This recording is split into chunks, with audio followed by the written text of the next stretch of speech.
Podcast, comprendre la différence entre ABA et TEACH. Bonjour à toutes et à tous, je suis Fatima Zahra et bienvenue dans ce nouvel épisode de La Voix de l'espoir.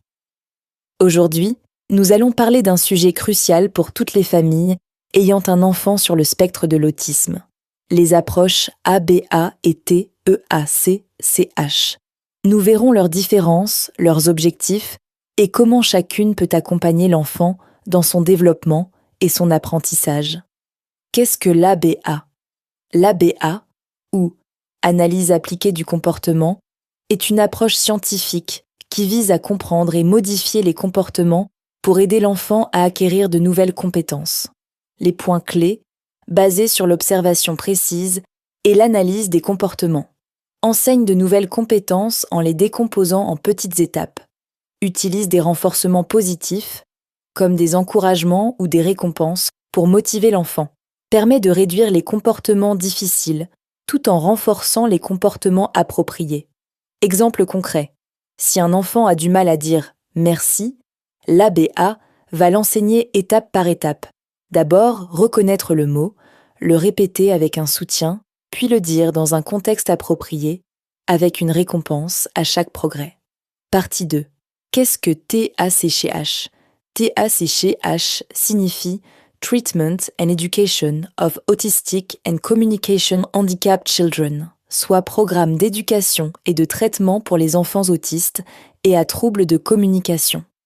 Ces principes, structurer l'environnement de l'enfant avec des supports visuels, images, tableaux, boîtes pour chaque activité, créer des routines prévisibles pour réduire l'anxiété et faciliter la compréhension, favoriser l'autonomie de l'enfant en lui permettant de comprendre ce qui est attendu de lui, moins centré sur la modification du comportement, plus sur l'adaptation de l'environnement à l'enfant. Exemple concret, si un enfant a du mal à ranger ses jouets, TEACH prévoit un espace défini pour chaque jouet, avec un tableau visuel indiquant l'ordre des actions, jouet flèche, ranger flèche nettoyée. L'enfant comprend et peut agir de manière autonome. Les différences principales entre analyse appliquée du comportement et Treatment and Education of Autistic and Communication Handicapped Children se situent sur plusieurs aspects. Tout d'abord, l'objectif. L'ABA vise à enseigner de nouvelles compétences et à modifier les comportements de l'enfant, tandis que TEACH se concentre sur la facilitation de l'apprentissage et le développement de l'autonomie en adaptant et structurant l'environnement de l'enfant. Ensuite, la méthode. L'ABA est très structurée et intensive, reposant sur le renforcement positif à chaque réussite. TEACH, quant à lui, utilise la structuration visuelle et l'organisation des tâches de manière flexible pour aider l'enfant à mieux comprendre son quotidien. Le focus des deux approches diffère également. ABA se concentre principalement sur le changement de comportement, alors que TEACH met l'accent sur la compréhension et l'adaptation à l'environnement. Pour ce qui est de l'application, l'ABA se pratique lors de sessions courtes, régulières et méthodiques, souvent guidées par des professionnels formés. TEACH, de son côté, peut s'appliquer à l'école, à la maison ou dans la vie quotidienne, en adaptant l'environnement de manière cohérente.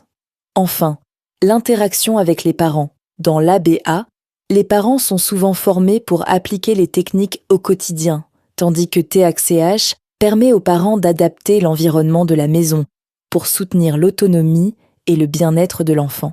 De nombreuses familles trouvent bénéfique de combiner ABA et TEACH selon les besoins spécifiques de leur enfant, ABA, pour enseigner des compétences précises et renforcer les comportements positifs. TEACH, pour organiser l'environnement et développer l'autonomie et la sécurité émotionnelle. Chaque enfant sur le spectre de l'autisme est unique. Il n'existe pas de solution universelle. L'important est de connaître les forces et les besoins de l'enfant et d'adapter les approches en conséquence. Le rôle des parents et des éducateurs est essentiel. Patience, encouragement et amour sont les clés pour que chaque progrès, même petit, devienne un véritable succès. Je suis Fatima Zahra, merci de votre écoute.